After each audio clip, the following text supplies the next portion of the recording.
തുർക്കിക്കെതിരെ കടുത്ത നിലപാടുമായി കേന്ദ്ര സർക്കാർ. വിവിധ മേഖലകളിൽ തുർക്കിയുമായി ഉണ്ടായിരുന്ന സഹകരണം പൂർണ്ണമായി അവസാനിപ്പിക്കാനാണ് കേന്ദ്രത്തിന്റെ നീക്കം. ഇന്ന് നടക്കേണ്ടിയിരുന്ന തുർക്കി നയതന്ത്ര പ്രതിനിധിയെ അംഗീകരിക്കേണ്ട ചടങ്ങ് മാറ്റിവെച്ചതായി വിദേശകാര്യ മന്ത്രാലയം അറിയിച്ചു. ഇന്ന് വൈകിട്ട് രാഷ്ട്രപതി ഭവനിൽ നടക്കേണ്ടിരുന്ന ചടങ്ങാണ് മാറ്റിവെച്ചത്. രാജ്യത്തെ 8 വിമാനത്താവളങ്ങളിൽ തുർക്കി ആസ്ഥാനമായ ground handling company Celebi airport സർവീസസിന് നൽകിയിരുന്ന സുരക്ഷാ ക്ലിയറൻസും കേന്ദ്രം റദ്ദാക്കി. ഇത് വിമാനത്താവളങ്ങളുടെ പ്രവർത്തനത്തെ ബാധിക്കുമോ എന്ന ആശങ്ക വിമാന കമ്പനികൾക്കുണ്ട്. കൊച്ചിയിൽ പ്രശ്നം നേരിടാൻ അടിയന്തര യോഗം വിളിച്ചു. തുർക്കിയിൽ നിന്നുള്ള ഉൽപ്പന്നങ്ങൾക്കും ഇന്ത്യയിൽ അപ്രഖ്യാപിത വിലക്ക് നിലവിൽ വന്നു കഴിഞ്ഞു. ബോയ്ക്കോട്ട് തുർക്കി ക്യാമ്പയിൻ മൂലം ടൂറിസം മേഖലയിലും തുർക്കിക്ക് വലിയ നഷ്ടമാണ് ഉണ്ടാവുന്നത്. TG സജിത്ത് നാഷണൽ ഡെസ്കിൽ നിന്ന് നമുക്കൊപ്പം ചേരുന്നു. സജിത്ത്, പണ്ട് മുതലേ കശ്മീർ വിഷയത്തിൽ തുർക്കി സ്വീകരിക്കുന്ന നിലപാട് അത് ഇന്ത്യയെ അസ്വസ്ഥപ്പെടുത്തുന്നതാണ് എല്ലാ കാലത്തും. പക്ഷേ അതിനേക്കാളെല്ലാം അപ്പുറത്തേക്ക് ഈ യുദ്ധ സാഹചര്യത്തിൽ പാകിസ്ഥാന് ധൈര്യമായിട്ട് നിന്ന ആ ശക്തി, ആയുധങ്ങൾ എത്തിച്ചു കൊടുത്ത ശക്തി തുർക്കിയാണ് എന്ന തരത്തിലുള്ള വിവരങ്ങൾ പുറത്തു വരുന്ന ഒരു സമയം കൂടിയാണ്. അതുകൊണ്ടുകൂടി ചേർത്ത് വായിക്കണം തുർക്കിയുടെ പാകിസ്ഥാന് കൊടുത്ത പിന്തുണ എന്ന നിലപാട് കൂടി. സ്വാഭാവികമായിട്ടും ഒരു ബഹിഷ്കരണാഹ്വാനത്തിലേക്ക് സമൂഹ മാധ്യമങ്ങൾക്കപ്പുറത്തേക്ക് രാജ്യവും ഇന്ത്യയും ആ നിലപാട് കടുപ്പിക്കുന്നു എന്നാണോ വിവരം? അപർണ, തീർച്ചയായും ഇതിൽ ഇന്ത്യയുടെ നയതന്ത്ര നീക്കം വളരെ സുപ്രധാനമാണ്. പ്രത്യേകിച്ച് ഈ തുർക്കിയുമായി മറ്റ് തർക്കങ്ങളൊന്നും ഇന്ത്യക്ക് ഉണ്ടായിരുന്നില്ല. പക്ഷേ പാകിസ്ഥാന് നൽകുന്ന പിന്തുണ അതാണ് ഇന്ത്യയെ ഇത്തരം സുപ്രധാനമായൊരു നീക്കത്തിലേക്ക് എത്തിക്കുന്നത്. ഇതിൽ സർക്കാർ ഔദ്യോഗികമായി ഒരു തുർക്കി ബഹിഷ്കരണ പ്രഖ്യാപനമൊന്നും നടത്തിയിട്ടില്ല. പക്ഷേ അത് അതൊരു ക്യാമ്പയിനായി തന്നെ മാറുന്നു. ഇതിൽ ഏറ്റവും സുപ്രധാനമായൊരു നീക്കമാണ് ഇന്നുണ്ടാവുന്നത്. എല്ലാ രാജ്യങ്ങളുടെയും നയതന്ത്ര പ്രതിനിധി അംഗീകരിക്കുന്ന ഒരു സുപ്രധാനമായ ചടങ്ങ് രാഷ്ട്രപതി ഭവനിൽ പ്രസിഡന്റ് അധ്യക്ഷതയിൽ നടക്കുന്നതാണ്. മറ്റ് രാജ്യങ്ങളുടെ എല്ലാ അംബാസിഡർമാർ വരുമ്പോൾ നടക്കുന്ന ചടങ്ങാണ്. പുതിയതായി തുർക്കി അംബാസിഡറായി രാജ്യത്തെത്തിയിരിക്കുന്ന അലി മുർദാത്ത് എറോസി അദ്ദേഹത്തെ അംഗീകരിക്കുന്ന ചടങ്ങാണ് മാറ്റിവെച്ചിരിക്കുന്നത്. ഇന്ന് വൈകിട്ട് 4 മണിക്ക് രാഷ്ട്രപതി ഭവനിൽ നടക്കുന്ന ചടങ്ങാണ് മാറ്റിവെച്ചിരിക്കുന്നത്. സ്വാഭാവികമായും ഇന്ത്യ ഒരു മുന്നറിയിപ്പ് നൽകുന്നു. മാറ്റിവെച്ചിരിക്കുന്ന മറ്റൊരു ഡേറ്റ് ഒന്നും അറിയിച്ചിട്ടുമില്ല. അങ്ങനെയെങ്കിൽ ഇന്ത്യ തുർക്കിയുമായുള്ള നയതന്ത്ര ബന്ധങ്ങൾ അതിലൊരു വലിയ നിയന്ത്രണം കൊണ്ടുവരാൻ ആഗ്രഹിക്കുകയാണോ? അങ്ങനെയെങ്കിൽ ആ നീക്കം ഈ തരത്തിലേക്കാണ് പോകുന്നത് എന്ന സുപ്രധാന ചോദ്യം കൂടി ഉയരുകയാണ്. രാജ്യത്ത് ഈ ഓപ്പറേഷൻ സിന്ദൂറിന് ശേഷം പാകിസ്ഥാനെ അനുകൂലിച്ച തുർക്കിക്ക് കൃത്യമായ മുന്നറിയിപ്പ് നൽകാനുള്ള കേന്ദ്ര സർക്കാരിൻ്റെ തീരുമാനം കൂടിയാണ് ഇതോടെ നടപ്പിലാക്കപ്പെടുന്നത് എന്നതാണ് പ്രധാനപ്പെട്ട കാര്യം. എന്തായാലും സുപ്രധാന നീക്കം കൂടിയായി ഇത് മാറുകയാണ്. ഇതിനുശേഷം തുർക്കിയുടെ പ്രതികരണങ്ങളൊന്നും ഇതുവരെ ലഭ്യമായില്ല. മറ്റൊന്ന്, കേന്ദ്ര സർക്കാരിൻ്റെ ഭാഗത്തു നിന്നും ഉണ്ടായിരിക്കുന്ന മറ്റൊരു നീക്കം സെലിബി എയർപോർട്ട് സർവീസസ് എന്ന ടർക്കിഷ് കമ്പനിക്ക് നൽകിയിരിക്കുന്ന വിലക്കാണ്. അവർക്ക് നൽകിയിരിക്കുന്ന സുരക്ഷാ ക്ലിയറൻസ് കേന്ദ്ര സർക്കാർ റദ്ദാക്കി. ഇതോടുകൂടി അവർക്ക് രാജ്യത്തെ വിമാനത്താവളങ്ങളിൽ പ്രവർത്തിക്കുന്നതിന് അനുമതി ഉണ്ടാവില്ല എന്ന സാഹചര്യം വരും. കൊച്ചി അടക്കമുള്ള 8 വിമാനത്താവളങ്ങളിലാണ് ഇവർ പ്രവർത്തിക്കുന്നത്. ഇന്ത്യയിൽ മാത്രം 7800-ലധികം ജീവനക്കാരുണ്ട് ഈ ഗ്രൗണ്ട് ഹാൻഡ്ലിംഗ് കമ്പനിക്ക്. സ്വാഭാവികമായും അത് വലിയ പ്രതിസന്ധി കൂടിയായി മാറുകയാണ്.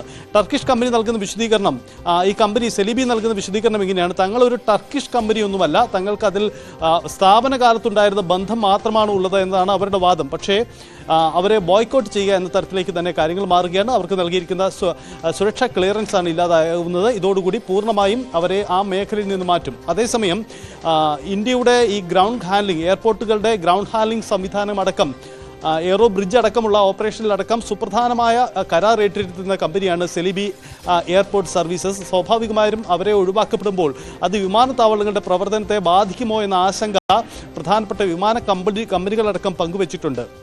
അത് ഒഴിവാകുന്നതിന് വേണ്ടിയുള്ള നീക്കങ്ങൾ ജാഗ്രത കാട്ടണമെന്ന നിർദ്ദേശം കൂടി ഇടപെടുന്നു. ദയവായി സഹിത്ത് ഞാൻ ഇപ്പോൾ തിരികെ എത്താം. ഡോക്ടർ മോഹൻ വർഗീസ്, വിദേശകാര്യ നിരീക്ഷകൻ, നമുക്കൊപ്പം ചേരുന്നു. ഡോക്ടർ മോഹൻ വർഗീസ്, 2023 തുർക്കിയിൽ ഒരു ഭൂകമ്പം ഉണ്ടാകുമ്പോൾ ആ സമയത്തും പാകിസ്ഥാന്റെ ശക്തമായിട്ടുള്ള സഖ്യകക്ഷി തന്നെയാണ് തുർക്കി. അതറിഞ്ഞിട്ടും ഇന്ത്യ അകമഴിഞ്ഞൊരു സഹായം തുർക്കിക്ക് കൊടുക്കുന്നു. പക്ഷേ ഇന്ത്യയോടുള്ള തുർക്കിയുടെ കാഴ്ചപ്പാടിൽ അത് ഏതെങ്കിലും തരത്തിലുള്ള ഒരു വ്യത്യാസം വരുത്തിയിട്ടില്ല എന്നുകൂടി വ്യക്തമാക്കുന്നു ഈ കഴിഞ്ഞ സംഭവങ്ങൾ. സ്വാഭാവികമായിട്ടും ഈ തുർക്കിയാണ് ഈ ആയുധങ്ങൾ എത്തിച്ചത് പാകിസ്ഥാന് എന്ന തരത്തിലുള്ള വിലയിരുത്തലുകൾ പോലും പുറത്തു വരുമ്പോൾ ഇപ്പോൾ നടക്കുന്ന ബോയ്ക്കോട്ട് ആഹ്വാനം അത് സമൂഹ മാധ്യമങ്ങളിലോ അല്ലെങ്കിൽ സാധാരണ സിറ്റിസൺസോ ചെയ്യുന്നതിനപ്പുറത്തേക്ക് ഇന്ത്യ തന്നെ നിലപാടുകൾ കടുപ്പിക്കുന്ന ഒരു സാഹചര്യമുണ്ട്. അത് ഏത് തരത്തിലാണ് കാണേണ്ടത്? തുർക്കിക്കെതിരെയുള്ള ഭാരതത്തിന്റെ നിലപാടിന് ഔപചാരിക സ്വഭാവം കൈവന്നിരിക്കുന്നു. അതാണ് ഇവിടെ കാണുന്ന മാറ്റം. ഏതാനും ഇന്ത്യൻ കമ്പനീസ് തുർക്കിക്കെതിരെ നിലപാടെടുക്കുന്നതോ അല്ലെങ്കിൽ തുർക്കിഷ് ഉൽപ്പന്നങ്ങൾ ഇന്ത്യയിലേക്ക് ഇറക്കുമതി ചെയ്യുന്നത് നിരോധിക്കുന്നതിനോ അല്ലെങ്കിൽ ഒഴിവാക്കുകയോ ചെയ്യുക എന്നത് ചെറിയൊരു നീക്കം മാത്രമാണ്. പക്ഷെ ഗവൺമെന്റ് ഓഫ് ഇന്ത്യ ഔപചാരികമായ നിർദ്ദേശം കൊടുത്തിരിക്കുന്നു. ഗ്രൗണ്ട് ഹാൻഡ്ലിംഗ് സെക്ഷൻ തുർക്കി കമ്പനി ചെയ്തിരുന്ന വിമാനത്താവളങ്ങളിലെ ഗ്രൗണ്ട് ഹാൻഡ്ലിംഗ് ഓപ്പറേഷൻ അത് സെലിബി കമ്പനിക്ക് വിലക്ക് ഏർപ്പെടുത്തിയിരിക്കുന്നു എന്നത് ഒരു നിർണായകമായ നീക്കമായി വേണമെങ്കിൽ കാണാം. ഇനി വരാനിരിക്കുന്ന പല നീക്കങ്ങളുടെയും ഒരു നാന്ദി എന്ന നിലയിൽ വേണമെങ്കിൽ അതിനെ കാണാവുന്നതേ ഉള്ളൂ. ഒരു രാജ്യം പ്രതികരിക്കുന്ന പല രീതിയിലാണ്. ചിലപ്പോൾ ചില പ്രസ്താവനകളിലൂടെ വളരെ അൺഫോർച്ചുനേറ്റ് എന്ന രീതിയിലുള്ള നയതന്ത്ര പ്രസ്താവനകളിലൂടെ പ്രതികരിച്ചേക്കാം. അങ്ങനെ ഒരു പ്രതികരണമൊന്നും ഉണ്ടായിട്ടില്ല. പക്ഷേ ഇവിടെ നമ്മുടെ പാകിസ്ഥാൻ ഇന്ത്യക്കെതിരെ നടത്തുന്ന ഒരു ആക്രമണം അത് ഭീകരതയാണ്. ഭീകരവിരുദ്ധത പ്രവർത്തനത്തിൽ ലോകം ഒന്നാകെ അണിനിരക്കേണ്ടതാണ് എന്ന ഇന്ത്യയുടെ ആഹ്വാനം ചെവിക്കൊണ്ടിട്ടില്ല എന്നത് മാത്രമല്ല, പാകിസ്ഥാനെ പ്രകടമായി സഹായിച്ച രണ്ട് രാജ്യങ്ങളിലൊന്നാണ് തുർക്കി. ചൈന പോലും ആ രീതിയിൽ പാകിസ്ഥാനെ സഹായിച്ചതായി തെളിവില്ല. ചൈനീസ് ആയുധങ്ങൾ പാകിസ്ഥാൻ ഉപയോഗിച്ചു എന്നത് വിശ്വസ്തമായ നമുക്കറിയാം എന്നല്ലാതെ അസർബൈജാനും ടർക്കിയും ഇത് തുർക്കിയുടെ സ്വാധീനത്തിലാണ്. തുർക്കി തന്നെ മോചിപ്പിച്ചെടുത്ത അസർബൈജാനും തുർക്കിയുമാണ് ഇന്ത്യക്കെതിരെ പ്രകടമായി നിന്ന രണ്ട് രാജ്യങ്ങൾ. അതുകൊണ്ട് പാകിസ്ഥാന് ആയുധങ്ങൾ നൽകുക എന്നത് കച്ചവടം മാത്രമാണ്. പക്ഷെ ആയുധങ്ങൾക്ക് ഉപരിയായ സഹായങ്ങൾ നൽകി എന്നൊരു ബോധ്യം ഇന്ത്യക്കുണ്ട്. അതുകൊണ്ടാണ് ഈ തുർക്കിഷ് ആപ്പിളുകൾ ഇന്ത്യയിൽ വരുന്നത് നിരോധിച്ചാൽ കാര്യമായ വേദന തുർക്കിക്കുണ്ടാവില്ല. പക്ഷെ തുർക്കി വലിയൊരു പല രംഗത്തും സാങ്കേതിക സഹായവും എക്സ്പോർട്ടും ആഗ്രഹിക്കുന്ന ഒരു രാജ്യമാണ്. അപ്പം ലോകത്തെ 5ാമത്തെ വലിയ സമ്പദ് വ്യവസ്ഥയുമായി ഉള്ള ബന്ധം പൂർണ്ണമായി അറ്റുപോകുന്നത് വലിയ ഒരു ചാലഞ്ച് തന്നെയാണ്. പ്രത്യേകിച്ച് ടൂറിസം മേഖലയിലൊക്കെ വലിയ രീതിയിലുള്ള കുതിപ്പാണ് തുർക്കി അടുത്ത കാലത്തായി നേടിയത്. തുർക്കിയുടെ ഒരു തകർന്നടിഞ്ഞ സമ്പദ് വ്യവസ്ഥ ചെറിയ രീതിയിൽ പച്ചപിടിച്ച് വരുന്ന ഒരു സമയമാണ്. ഒരു സമയത്ത് ടർക്കിഷ് ലീറയുടെ വില ഗണ്യമായി ഇടിയുകയും ഡിവാലുവേഷൻ സംഭവിക്കുകയൊക്കെ ചെയ്ത് തുർക്കി വലിയൊരു സിക്ക് മാൻ ഓഫ് യൂറോപ്പ് എന്ന പേരിന് ചേരുന്ന രീതിയിൽ തുർക്കി താഴെ പോയതാണ്. പക്ഷെ അത് അവിടെ നിന്ന് ചില നടപടികളിലൂടെ എർദോഗാന്റെ ഒരു ഏകാധിപത്യ ഭരണമാണ്.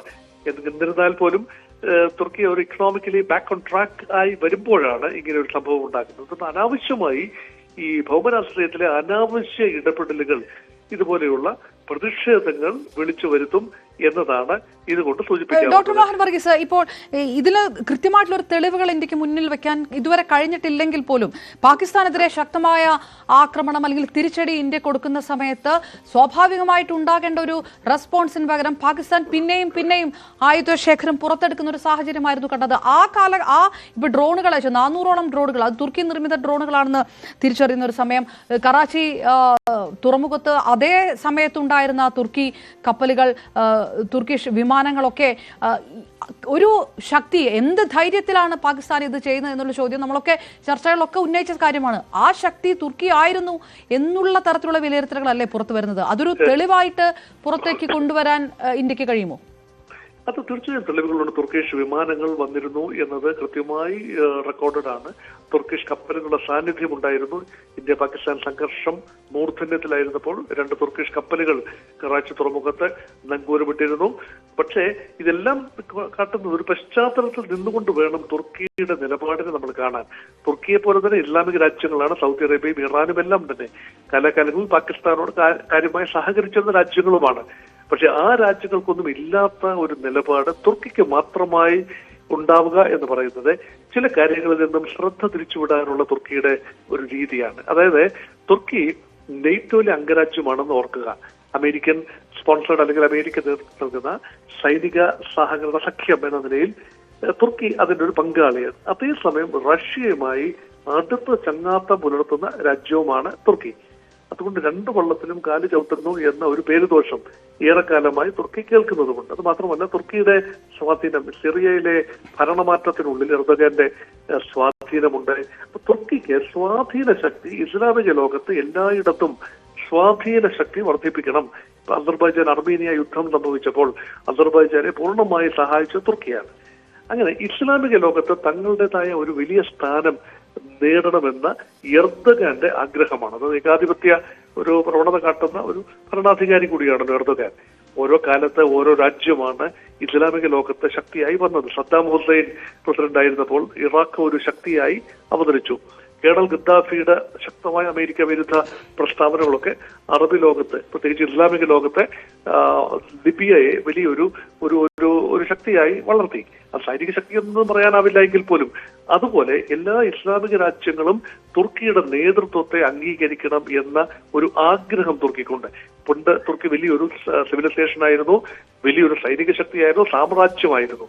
അപ്പൊ ഇപ്പോൾ ഉള്ളത് സാമ്രാജ്യമെല്ലാം പോയി 1-2 ലോകമഹായുദ്ധങ്ങൾ തുർക്കി സത്യം പറഞ്ഞാൽ ലൂസിംഗ് സൈഡിലായിരുന്നു.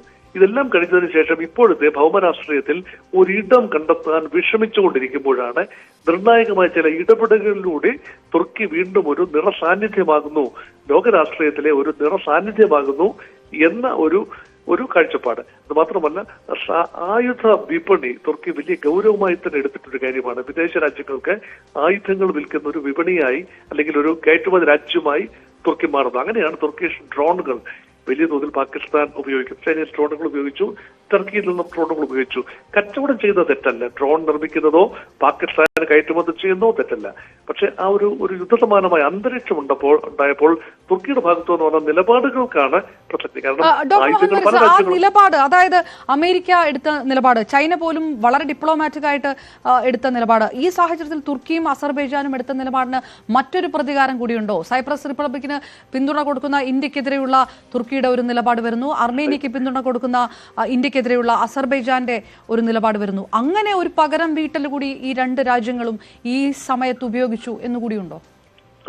ആ ഒരു കാര്യം വളരെ ആഴത്തിൽ പരിശോധിക്കേണ്ടതാണ്. കാരണം ഗ്രീസും ടർക്കിയും തമ്മിലുള്ള വിഷയമാണ് സൈപ്രസ്. അപ്പൊ സൈപ്രസിന്റെ ഉടമസ്ഥാവകാശം സംബന്ധിച്ച് അല്ലെങ്കിൽ അവരുടെ നിയന്ത്രണം സംബന്ധിച്ച് ഭാരതം എടുത്ത ചില നിലപാടുകളുണ്ട്. മുൻകാലങ്ങളിൽ, അത് ഇപ്പോഴെടുത്ത നിലപാടുകളല്ല, ചരിത്രപരമായ ചില നിലപാടുകളുണ്ട്. ആ ഒരു നിലപാടുണ്ട്. അതുപോലെ തന്നെ അർമേനിയയും അസർബൈജാനും തമ്മിലുള്ള യുദ്ധം സംഭവിച്ചപ്പോൾ അർമേനിയയുടെ പക്ഷത്തല്ല, അസർബൈജാന്റെ പക്ഷത്ത് ഭാരതം സാമാന്യ നിഷ്പക്ഷത പാലിച്ച സമയമാണ്. അവിടെ തുർക്കിക്ക് ഭാരതം വളരെ അകലെ കിടക്കുന്ന ഭാരതത്തിന്റെ പിന്തുണ ഒന്നും ആവശ്യമില്ല, അല്ലെങ്കിൽ ആ ഒരു സാഹചര്യം ഉണ്ടായിരുന്നില്ല.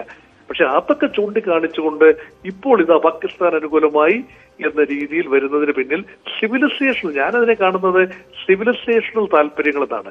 അതായത് ഇസ്ലാമിക ലോകത്ത് ഏതെങ്കിലും ഒരു ഇസ്ലാമിക രാജ്യം അനിസ്ലാമിക രാജ്യത്തിന്റെ ഭാഗത്തു നിന്ന് ആക്രമണം നേരിട്ടാൽ ഞങ്ങളുണ്ട് സംരക്ഷിക്കാൻ എന്ന ഒരു ടർക്കിഷ് ഡോക്ട്രിൻ ഉണ്ട്. അത് അർദ്ധകാല സമയത്തുണ്ടായ ഡോക്ട്രിനാണ്.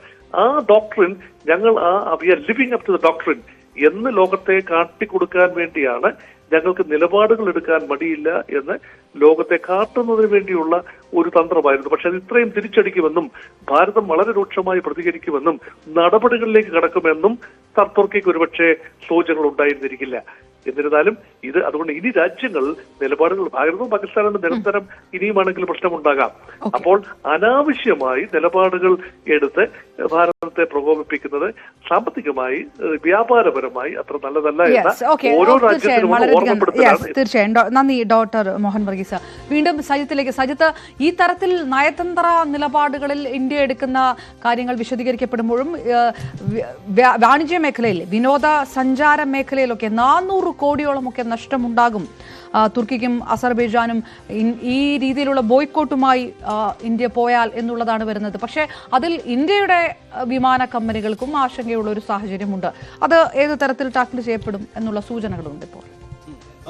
ഏറ്റവും സുപ്രധാനമായ കാര്യം, രാജ്യത്തെ 8 വിമാനത്താവളങ്ങളിലെ സുപ്രധാനമായി അവയുടെ പ്രവർത്തനത്തെ നിയന്ത്രിക്കുന്ന കരാർ ഏജൻസി കൂടിയാണ് ഈ സെലിബി എയർപോർട്ട് സർവീസസ് എന്നതാണ്. അതായത് വിമാന സർവീസുകളല്ല, മറിച്ച് ഗ്രൗണ്ട് ഹാൻഡ്ലിംഗ്, ഒപ്പം തന്നെ ഈ എയറോ ബ്രിഡ്ജിൻ്റെ പ്രവർത്തനം അടക്കമുള്ളവ കൈകാര്യം ചെയ്യുന്ന പ്രധാനപ്പെട്ട കരാർ കമ്പനിയാണ് സെലിബി എയർപോർട്ട് സർവീസസ്. രാജ്യത്ത് 7800-ലധികം ജീവനക്കാരടക്കം ഇവർക്കുണ്ട് താനും. അങ്ങനെ പെട്ടെന്ന് ഈ കമ്പനിയെ അവരുടെ സുരക്ഷാ ക്ലിയറൻസ് റദ്ദാക്കപ്പെടുമ്പോൾ അവർക്ക് ഈ മേഖലയിൽ നിന്ന് തന്നെ മാറേണ്ടി വരും. അങ്ങനെയെങ്കിൽ അത് വിമാനത്താവളങ്ങളുടെ പ്രവർത്തനത്തെ ഗുരുതരമായി ബാധിച്ചേക്കുമോ എന്നതാണ് ആശങ്ക. ഉദാഹരണമായി പറഞ്ഞാൽ കൊച്ചിയിൽ മാത്രം ഇവർക്ക് 300-ലധികം ജീവനക്കാരുണ്ട്. ഈ 300-ലധികം ജീവനക്കാരെ മറ്റ് സമാന്തര കമ്പനികളിലേക്ക് വിന്യസിച്ചുകൊണ്ട് പ്രവർത്തനത്തെ ബാധിക്കാതിരിക്കുന്ന തരത്തിൽ മുന്നോട്ട് കൊണ്ടുപോകാൻ കഴിയുമോ എന്ന ആലോചനകളാണ് ഇപ്പോൾ നടക്കുന്നത്.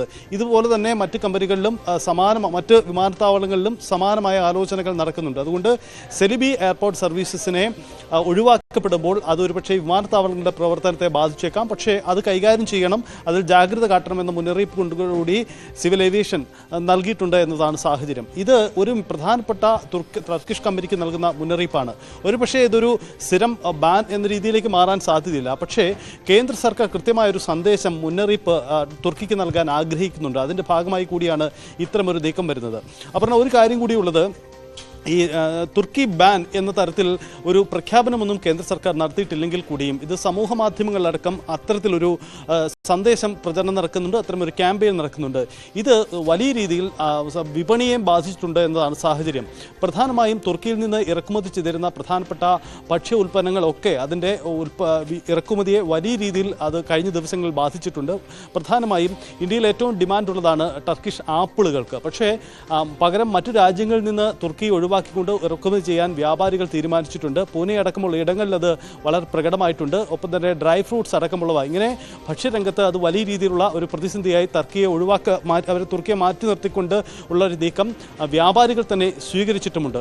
ഇതിന് പുറമെയാണ് കഴിഞ്ഞ ദിവസം നമ്മൾ കണ്ടതുപോലെ JNUവിന് പുറമെ ജാമിയ മിലിയ അടക്കമുള്ള സർവകലാശാലകൾ ഈ ടർക്കിഷിലെ പ്രധാനപ്പെട്ട സർവകലാശാലകളുമായി ഉണ്ടായിരുന്ന സഹകരണം തന്നെ ഉപേക്ഷിക്കാൻ തീരുമാനിച്ചിരുന്നു. ഇത് ഉന്നത വിദ്യാഭ്യാസ രംഗത്തും തുർക്കിയുമായി ഉണ്ടായിരുന്ന സഹകരണം ഇല്ലാതാക്കുന്നതിൻ്റെ നീക്കം കൂടിയായി മാറുകയാണ്. ഇതിന് പുറമെയാണ് വിനോദസഞ്ചാര മേഖലയിൽ ഉണ്ടായ സാഹചര്യം. നമുക്കറിയാം, തുർക്കിക്ക് പുറമെ അസർബൈജാൻ ഇന്ത്യയിൽ നിന്ന് നിരവധി സഞ്ചാരികൾ പോകുന്ന ഇടമാണ്. അവിടേക്കുള്ള വിനോദസഞ്ചാര ബുക്കിങ്ങുകളെ വലിയ രീതിയിൽ ബാധിച്ചിട്ടുണ്ട് എന്നതാണ് സാഹചര്യം. ഇത് വിനോദസഞ്ചാര മേഖലയിൽ ഒരു അനൗദ്യോഗിക കണക്ക് പുറത്തു വരുന്നത് ഒരുപക്ഷെ ഒരു 3000 കോടിയുടെ അടുത്ത് വരുന്ന ഒരു വലിയ നഷ്ടമായി തന്നെ തുർക്കിക്ക് അത് മാറിയേക്കാം. അങ്ങനെയെങ്കിൽ കനത്ത വെല്ലുവിളി ഉണ്ടാകും. എന്തായാലും പാകിസ്ഥാന് പിന്തുണ നൽകി എന്ന ഒരു സാഹചര്യമാണ് ഇക്കാര്യത്തിൽ തുർക്കിക്കെതിരായ ഇന്ത്യയുടെ ഈ കടുത്ത നീക്കത്തിന് കാരണം. നേരത്തെയും പാകിസ്ഥാന്റെ അനുകൂല നിലപാടുകൾ തുർക്കി സ്വീകരിച്ചിട്ടുണ്ടെങ്കിൽ കൂടിയും ഓപ്പറേഷൻ സിന്ദൂറുമായി ബന്ധപ്പെട്ട് അത് അധികം പ്രകടമാകുന്നു എന്ന സാഹചര്യം കൂടി വന്നതോടുകൂടിയാണ് ഇന്ത്യ ഇത്തരം കടുത്ത നിലപാടുകൾ എടുക്കുന്നത്. അപ്പോൾ പാകിസ്ഥാന് മുന്നറിയിപ്പ് നൽകുന്നു എന്ന് മാത്രമല്ല, പാകിസ്ഥാനെ പിന്തുണയ്ക്കുന്ന രാജ്യങ്ങൾക്കും കൃത്യമായ മുന്നറിയിപ്പ് നൽകുന്നു എന്ന് മാത്രമല്ല, അവരുമായുള്ള നയതന്ത്ര ബന്ധം പോലും ഉപേക്ഷിച്ചേക്കും എന്ന സൂചന കൂടി നൽകാനാണ് കേന്ദ്രം ആഗ്രഹിക്കുന്നത്. തുർക്കിയുടെ പുതിയ അംബാസിഡർ അംഗീകരിക്കുന്ന ചടങ്ങ് തൽക്കാലത്തേക്ക് മാറ്റിവെച്ചിരിക്കുന്നു എന്ന് മാത്രമാണ് അറിയിപ്പ്. അതൊരു സന്ദേശം കൊടുക്കുന്നു എന്നുള്ളതാണോ, അതോ അത് പൂർണ്ണമായിട്ടും അത് അംഗീകരിക്കേണ്ട എന്നൊരു നിലയിലേക്ക് ഇന്ത്യ പോകുമോ? അങ്ങനെ ഒരു ഒഫീഷ്യൽ ഒരു പ്രഖ്യാപനത്തിലേക്ക് കടക്കാനുള്ള സാധ്യതയുണ്ടോ? ഒരു ഒഫീഷ്യൽ പ്രഖ്യാപനം ഉണ്ടാവാൻ സാധ്യത വിരളമാണ്. പക്ഷേ ഇത് മാറ്റിവെക്കുന്നതിലൂടെ നൽകുന്ന ഒരു മുന്നറിയിപ്പാണ്. നമുക്കറിയാം, ഒരു അംബാസിഡറെ, നയതന്ത്ര പ്രതിനിധിയെ ഒരു രാജ്യം അംഗീകരിക്കുക എന്ന് പറഞ്ഞാൽ നയതന്ത്ര പ്രതിനിധിക്ക് ആ രാജ്യത്ത് പ്രത്യേക അധികാരമുണ്ട്. അദ്ദേഹത്തിന് രാജ്യം അംഗീകരിക്കുന്നു എന്ന് പറയുമ്പോൾ സ്വാഭാവികമായും അത് ആ രാജ്യത്തിന് നൽകുന്ന അംഗീകാരം കൂടിയാണ്. അത്തരമൊരു ചടങ്ങ് തന്നെ മാറ്റിവെക്കപ്പെടുമ്പോൾ സ്വാഭാവികമായും തുർക്കിയുമായുള്ള നയതന്ത്ര ബന്ധത്തിൽ ഒരു വിള്ളൽ വീണ് കഴിഞ്ഞു എന്ന് തന്നെയാണ് ഇന്ത്യ പ്രഖ്യാപിക്കപ്പെടുന്നത്. പക്ഷേ അതൊരു സ്ഥിരമായ നീക്കമായില്ല. പക്ഷേ ഒരു മുന്നറിയിപ്പ് നൽകാൻ തന്നെയാണ് ഇന്ത്യയുടെ നീക്കമെന്ന് വേണ്ട പ്രകടമാണ്. കേന്ദ്ര സർക്കാർ നൽകുന്ന സൂചനകളും അങ്ങനെ തന്നെയാണ്. അപർണ, TG സജിത്താണ് വിവരങ്ങൾ നൽകിയത്. പല തരത്തിലുള്ള നിലപാടുകളിലേക്ക് ഇന്ത്യ കടക്കുന്ന ഒരു സമയം കൂടിയാണ് ഇത്. കശ്മീർ വിഷയത്തിൽ തന്നെ അതുപോലും ചർച്ച ചെയ്യാമെന്ന് പാകിസ്ഥാൻ പോലും സമ്മതിക്കുന്ന ഒരു സാഹചര്യം. അങ്ങനെ ചർച്ചയാകാമെന്നൊരു നിലപാടിലേക്ക് പാകിസ്ഥാൻ വരുമ്പോൾ പോലും ഈ തുർക്കി എടുത്ത നിലപാടിനെതിരെ വലിയ തരത്തിലുള്ള ജനരോഷം ഇന്ത്യയിൽ നിന്ന് ഉയരുന്നത്. 2023 തുർക്കിയിലുണ്ടായ ഭൂകമ്പത്തിൽ ഇന്ത്യ കൈയയച്ച് സഹായം നൽകിയിട്ട് പോലും തുർക്കി ഈ നിലപാട് സ്വീകരിച്ചത് എന്തുകൊണ്ട് എന്നുള്ളത് കാര്യമാണ്. ഒപ്പം തന്നെ ആയുധ വിതരണം പാകിസ്ഥാന് നടത്തിയ വിദേശകാര്യ വിദഗ്ധൻ ശ്രീ PJ വിൻസെന്റ് കൂടി നമുക്കൊപ്പം ചേരുന്നു. ശ്രീ PJ വിൻസെന്റ്, തുർക്കിയോട് ഒരു ഔദ്യോഗികമായിട്ടുള്ള ഒരു ബോയ്ക്കോട്ടിന് ഇന്ത്യ നിൽക്കുന്നില്ല. പക്ഷേ ഫലത്തിൽ അത് തന്നെയാണ് ഇപ്പോൾ സംഭവിച്ചുകൊണ്ട് ഇരിക്കുന്നത്. ഏത് തരത്തിലുള്ള ഒരു നഷ്ടം തുർക്കി എന്നൊരു രാജ്യത്തിനുണ്ടാകും? നയതന്ത്ര തലത്തിൽ ഇത് പരിഹരിക്കാനുള്ള നീക്കം തുർക്കിയുടെ ഭാഗത്തുനിന്ന് ഉണ്ടാകുമെന്ന് കരുതുന്നുണ്ടോ താങ്കൾ? യഥാർത്ഥത്തില് ഇന്ത്യയെ മാനസികമായി ഇന്ത്യക്കാരിൽ വലിയ പ്രതിഷേധമുണ്ടാക്കിയ ഒന്നായിരുന്നു തുർക്കിയുടെ അതിരുവിട്ട സഹായം പാകിസ്ഥാന് നൽകിയത്. സോഷ്യൽ മീഡിയയിൽ വരുന്ന ഏറ്റവും പ്രധാനപ്പെട്ട കമന്റുകളിൽ ഒന്ന്, 2023 തുർക്കിയെ ആകെ നടുക്കിയ വിനാശകരമായ ഭൂകമ്പം ഉണ്ടാകുന്നത്. അന്ന് ഓപ്പറേഷൻ ദോസ്ത് എന്ന പേരിൽ ഇന്ത്യ വലിയ രൂപത്തിലുള്ള രക്ഷാപ്രവർത്തനങ്ങൾ അവിടെ സംഘടിപ്പിച്ചു. നമ്മുടെ ഡ്രോണുകൾ ഉപയോഗിച്ച് തെരച്ചിൽ നടത്താനുള്ള ഡ്രോണുകളും മരുന്നുകളും മറ്റെല്ലാ സംവിധാനങ്ങളും നമ്മൾ തുർക്കിക്ക് എത്തിച്ചു കൊടുത്തു. അപ്പോൾ ഈ ദോസ്ത് എന്ന് നമ്മൾ പറഞ്ഞ ഓപ്പറേഷൻ ദോസ്ത് സംഘടിപ്പിച്ച ഇന്ത്യക്കെതിരെ ആണ് പ്രത്യേകിച്ച് കാരണങ്ങളൊന്നുമില്ലാതെ ദുഷ്മൻ ശത്രുവായിട്ട് തുർക്കി പ്രഖ്യാപിക്കുന്നത്. മാത്രവുമല്ല ഹെർക്കുലീസ് എന്ന അവരുടെ ഭാരം വഹിക്കുന്ന വലിയ വിമാനം കറാച്ചിയിൽ ഇറങ്ങിയ സമയത്ത് അത് ആയുധവുമായി വന്നതാണ് എന്ന വിമർശനം അന്ന് ഉയർന്നിരുന്നു. പക്ഷേ അത് ഇന്ധനം നിറയ്ക്കാൻ വേണ്ടി മാത്രമാണ് എന്നാണ് തുർക്കി പറഞ്ഞത്.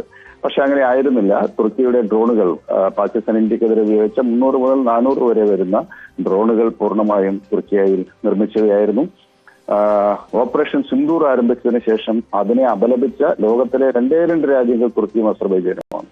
അസർബൈജാൻ ഇപ്പോൾ ഏകദേശം തുർക്കിയുടെ വളരെ അടുത്ത സൗഹൃദ രാജ്യമാണ്. തുർക്കിയുടെ ആയുധ സഹായത്തിലാണ് ആർമേനിയ അസർബൈജാൻ സംഘർഷത്തിൽ, പ്രത്യേകിച്ച് നാഗാർണോ കാരബാഗ് പ്രദേശങ്ങളെ കുറിച്ചുള്ള തർക്കത്തിൽ ആർമേനിയയെ തോൽപ്പിച്ച ആ പ്രദേശം ഇപ്പോൾ അസർബൈജാൻ കൈവശം വെച്ചിരിക്കുകയാണ്. അതിന് കാരണമായ തുർക്കിയുടെ സഹായമാണ്. അങ്ങനെ തുർക്കിയ അസർബൈജാൻ ഈ രാജ്യങ്ങൾ വളരെ അടുത്ത സൗഹൃദ രാജ്യങ്ങളാണ്. ഈ രാജ്യങ്ങൾ മാത്രമാണ് ഓപ്പറേഷൻ സിന്ദൂറിനെ അപലപിച്ചുകൊണ്ട് രംഗത്ത് വന്നത്. അസർബൈജാൻ അത്ര പ്രധാനപ്പെട്ട ഒരു രാജ്യമല്ല, ചെറിയൊരു രാജ്യമാണ്. അതേസമയം ചൈന പോലും ഇന്ത്യ പാക് സംഘർഷത്തിൽ ഒരു സമതുലിതമായ നിലപാട് സ്വീകരിച്ചു. പൂർണ്ണമായിട്ടും ആയുധങ്ങളൊക്കെ ചൈന കൊടുക്കുന്നതാണ്. പാകിസ്ഥാന്റെ ആയുധം ഇറക്കുമതിയുടെ 85% അവിടെ നിന്നാണ്. പക്ഷെ എങ്കിലും ചൈന അത്ര പ്രകടമായ രീതിയിൽ ഇന്ത്യൻ സൈനിക നടപടിയെ അപലപിക്കുവാനോ ഒന്നും രംഗത്ത് വന്നില്ല. അതേസമയം തുർക്കിയ അതെല്ലാം ചെയ്തു. അപ്പൊ ഇതിനോടുള്ള ഇന്ത്യൻ പ്രതികരണം വളരെ ശക്തമാണ്. നമ്മളിപ്പോ അവരുടെ ഈ ഗ്രൗണ്ട് ക്ലിയറൻസ് ഡ്യൂട്ടി ചെയ്യുന്ന അവിടുത്തെ വലിയ കമ്പനിക്കുള്ള ഓപ്പറേഷൻ സെക്യൂരിറ്റി ക്ലിയറൻസ് റദ്ദാക്കി. ഇനി അവർക്ക് ഈ ഗ്രൗണ്ട് ക്ലിയറൻസ് പ്രവർത്തനങ്ങൾ ചെയ്യാൻ സാധിക്കില്ല. ജവഹർലാൽ നെഹ്റു യൂണിവേഴ്സിറ്റി അക്കാദമിക സഹകരണം റദ്ദാക്കിയിരുന്നു. അതിന്റെ തുടർച്ചയായി ജാമിയ മിലിയ യൂണിവേഴ്സിറ്റിയും ഇപ്പോൾ അക്കാദമിക സഹകരണം, തുർക്കിയിലെ യൂണിവേഴ്സിറ്റികളുമായിട്ടുള്ള അക്കാദമിക സഹകരണം അവസാനിപ്പിച്ചിരിക്കുകയാണ്. ഇത്തരം സംഗതികളൊക്കെ വരുന്നതിന് മുന്നേ തന്നെ അസർബൈജാൻ തുർക്കിയിലേക്കുള്ള മുഴുവൻ ടൂറിസ്റ്റ് യാത്രകളും ടൂറിസ്റ്റ് കമ്പനികൾ സ്മാർട്ട് ട്രാവൽ അടക്കമുള്ള ഓൺലൈൻ സൈറ്റുകളൊക്കെ അവരുടെ യാത്രാ പരിപാടികൾ റദ്ദാക്കിക്കൊണ്ട് ശക്തമായി പ്രതികരിക്കുകയുണ്ടായി. അപ്പം terror and travel will not go together എന്നായിരുന്നു അതിന്റെ ഒരു slogan. Blood and water will not flow together എന്ന ഇൻഡസ് വാട്ടർ ട്രീറ്റി തൽക്കാലത്തേക്ക് മരവിപ്പിച്ചതിന്റെ ഭാഗമായി ഇന്ത്യ എടുത്ത ഒരു പോളിസി ഉണ്ടല്ലോ, അതിന്റെ മറുപടിച്ച് terror and travel will not go together എന്ന നിലപാട് സ്വീകരിക്കുകയുണ്ടായി. അപ്പോൾ ഇന്ത്യയിലെ ഗവൺമെന്റ് നടപടികൾ സ്വീകരിക്കുന്നതിനേക്കാൾ എനിക്ക് തോന്നുന്നത് ഇന്ത്യക്കാർക്ക് ശക്തമായ പ്രതിഷേധമുണ്ട്. കാരണം ചരിത്ര കാലഘട്ടത്തിൽ ഇതുവരെയുള്ള ചരിത്രം എടുത്ത് പരിശോധിച്ചാൽ തുർക്കിയും ഇന്ത്യയും തമ്മിൽ മുഖാമുഖം അണിനിരക്കുന്ന സംഘർഷാത്മകമായ യാതൊരു ബന്ധങ്ങളുമില്ല. മാത്രമല്ല വളരെ അടുത്ത നയതന്ത്ര ബന്ധങ്ങൾ നിലനിൽക്കുന്നുമുണ്ട്. സംഘർഷത്തിൻ്റെതായിട്ടുള്ള ഒരു സാഹചര്യവും ഉണ്ടായിട്ടില്ല. പക്ഷേ അതാണ് Shri doctor P J Vincent, ഈ 4000 കോടിയോളം നഷ്ടമുണ്ടാകും എന്നൊക്കെയാണ് ഹർഷ ഗോയങ്കയുടെ അടക്കം വിലയിരുത്തൽ വരുന്നത്. അത് തുർക്കിയും അസർബൈജാനും ചേർന്നത് വലിയ തരത്തിലുള്ള ഒരു നഷ്ടം ടൂറിസം മേഖലയിലടക്കം ഉണ്ടാകും. ഇനി അത് ട്രേഡിങ്ങിലും ഏത് തരത്തിൽ ബാധിക്കുമെന്നൊക്കെ കണ്ടറിയാനിരിക്കുന്നു. ഇത്രയും വലിയ വില കൊടുക്കുന്ന രീതിയിലേക്കുള്ള ഒരു നിലപാടിലേക്ക് തുർക്കി പോയി. ചൈന പോലും വളരെ സേഫർ സോണിൽ നിന്ന സമയത്ത് അതെന്തുകൊണ്ടായിരിക്കും ഇങ്ങനെ ഒരു കടുത്ത നിലപാടിലേക്ക് ഇന്ത്യ പോകുകയില്ല എന്ന് കരുതിയത് കൊണ്ടായിരിക്കുമോ? അങ്ങനെ ഞാൻ കരുതുന്നില്ല. എനിക്ക് തോന്നുന്നത് അതില് ഈ തുർക്കിയയിലെ എർദോഗൻ ഒരു ഇസ്ലാമിസ്റ്റ് നേതാവാണ്. വളരെ ഒരു പ്രോ ഇസ്ലാമിസ്റ്റ് പൊസിഷൻ എടുക്കുന്ന ആളാണ്.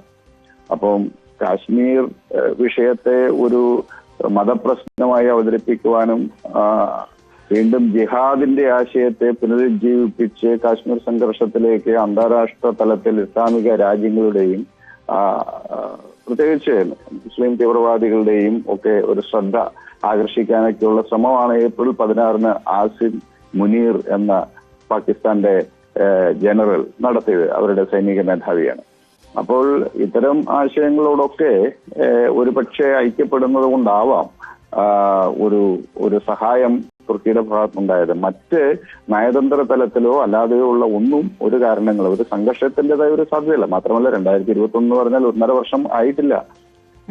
ലോക രാഷ്ട്രങ്ങളെല്ലാം പ്രശംസിച്ച രക്ഷാപ്രവർത്തനമാണ് ഓപ്പറേഷൻ ദോസ്ത് എന്ന പേരിൽ ടർക്കിയായി നടത്തിയത്. പിന്നെ 1920-22 കാലത്ത് നോൺ കോഓപ്പറേഷൻ ഖിലാഫത്ത് മൂവ്മെന്റ് ലോകത്തിലെ ഏറ്റവും ശക്തമായി നടന്ന രാജ്യമൊന്ന് ഇന്ത്യയിലാണ്. അത് തുർക്കി ഖലീഫയെ ഖിലാഫത്ത് പുനഃസ്ഥാപിക്കുന്നതിന് വേണ്ടിയിട്ടുള്ള ഒരു സമരമായിരുന്നു. ഇതിനെ ദേശീയ സ്വാതന്ത്ര്യ സമരവുമായി കണ്ണുചേർക്കാനും പോലും അന്ന് ഗാന്ധി തയ്യാറായി. ഇതിന്റെ പേരിൽ തുർക്കിയെ സഹായിച്ചു എന്ന പേരിൽ തുർക്കിയുടെ ജിനോസൈഡിനെതിരെ നിലപാട് സ്വീകരിക്കുന്ന ആർമീനിയൻ കൂട്ടക്കൊല 15 ലക്ഷത്തോളം ആർമീനിയക്കാരെ ഒന്നാം ലോകമഹായുദ്ധത്തിൽ തുർക്കി കൊലപ്പെടുത്തിയെന്നാണ് ആർമീനിയക്കാരുടെ വിമർശനം. അന്ന് യാരവാനില്, ആർമീനിയയുടെ തലസ്ഥാനമായ യാരവാനിലുള്ള മഹാത്മാഗാന്ധിയുടെ പ്രതിമ 2023 അടിച്ചു തകർത്ത ഒരു സംഭവമൊക്കെ ഉണ്ടായി. അപ്പോൾ അത്രയും ഇതെല്ലാം ഈ ചരിത്രപരമായ ഇത്തരം കാര്യങ്ങളൊക്കെ പരിശോധിക്കുമ്പോൾ സ്വാതന്ത്ര്യാനന്തരവും ഇന്ത്യ വളരെ അടുത്ത ബന്ധമാണ് തുർക്കിയുമായിട്ട് പുലർത്തി വന്നത്. പക്ഷേ ഇതിനു മുന്നുള്ള സർക്കാരുകളും ഇന്ത്യയുമായിട്ട് ഇത്തരത്തിലൊരു നിലപാട് സ്വീകരിച്ചിരുന്നില്ല. പക്ഷെ ഇപ്പോൾ പാകിസ്ഥാനുമായി വളരെ അടുത്ത ബന്ധം തുർക്കി പുലർത്തിയിരിക്കുന്നു. ഒരുപക്ഷെ ചൈനയും പാകിസ്ഥാനും തമ്മിലുള്ള ബന്ധം കഴിഞ്ഞ ഒരു 3 ദശാബ്ദക്കാലമായി വളരെ അടുത്ത സൗഹൃദം നിലനിൽക്കുന്നുണ്ട്. അതേസമയം തുർക്കി അങ്ങനെയല്ല. ഇപ്പോൾ ഓൾ ഓഫ് എ സഡൻ പാകിസ്ഥാന്റെ പക്ഷത്തേക്ക് മാറുകയും ഒരുപക്ഷെ തന്ത്രപരമായി ചൈനയുടെ എക്കാലത്തെയും സൗഹൃദ രാഷ്ട്രം എന്നതിൽ ചൈന പാകിസ്ഥാൻ ബന്ധങ്ങൾ നമ്മൾ കരുതുന്ന പോലെ തന്നെ മുന്നോട്ട് പോകും. ഇനിയും അവർ തമ്മിലുള്ള സഹകരണം ഉണ്ടാകും എന്ന കാര്യത്തിൽ സംശയമില്ല. പക്ഷേ ചൈനയല്ലാതെ ഒരു രാജ്യം ഒരു സംഘർഷത്തിന്റെ ഘട്ടത്തിൽ മുൻകൂട്ടി അവർക്ക് ആയുധങ്ങൾ കൊടുക്കുകയും അതുപോലെ നയതന്ത്രപരമായി പാകിസ്ഥാൻ അനുകൂലമായി ഇടപെടുകയും ഇന്ത്യ നടത്തിയ ഓപ്പറേഷൻ സിന്ദൂറിനെ അപലപിക്കുകയും അതേസമയം പഹൽഗാം അക്രമത്തെ കാണാതിരിക്കുകയും ഒക്കെ ചെയ്ത ഒരു സമീപനം തുർക്കിയുടെ നയമാറ്റത്തിന്റെ ഒരു സൂചനയാണ്. മാത്രമല്ല പാകിസ്ഥാന്റെ വിദേശകാര്യമന്ത്രി ഖ്വാജ ആസിഫ് ഈ ഭീകരവാദികളെ സ്വാതന്ത്ര്യ സമര സേനാനികൾ എന്നാണ് അഭിസംബോധന ചെയ്തത്. അപ്പോൾ പാകിസ്ഥാൻ കാശ്മീർ വിഷയത്തെ സംബന്ധിച്ച് പുലർത്തുന്ന ആശയങ്ങളോട് അത് തികച്ചും മതപരമാണ് എന്നാണ് സൈനിക മേധാവിയുടെ ഏറ്റവും അവസാനത്തെ ഫെബ്രുവരി 16 പ്രസംഗത്തിൽ നിന്നും വ്യക്തമാകുന്നു. ആ ആശയത്തോട് തുർക്കി എന്ന രാഷ്ട്രം ഐക്യപ്പെടുന്നു എന്നതിന്റെ സൂചനയാണ് ഈ സംഘർഷത്തിൽ തുർക്കിയും തീർച്ചയായിട്ടും. വളരെയധികം നന്ദി. ഡോക്ടർ PJ വിൻസെന്റ് കൂടിയാണ് വിശദമാക്കിയത്. ഏത് തരത്തിലാണ് ഈ തിരിച്ചടി തുർക്കിയെ ബാധിക്കുക എന്നുള്ളത് കൂടിയാണ് വിലയിരുത്തുന്നത്. വ്യവസായ വാണിജ്യ മേഖലകൾ കൂടി ഈ സമയത്ത്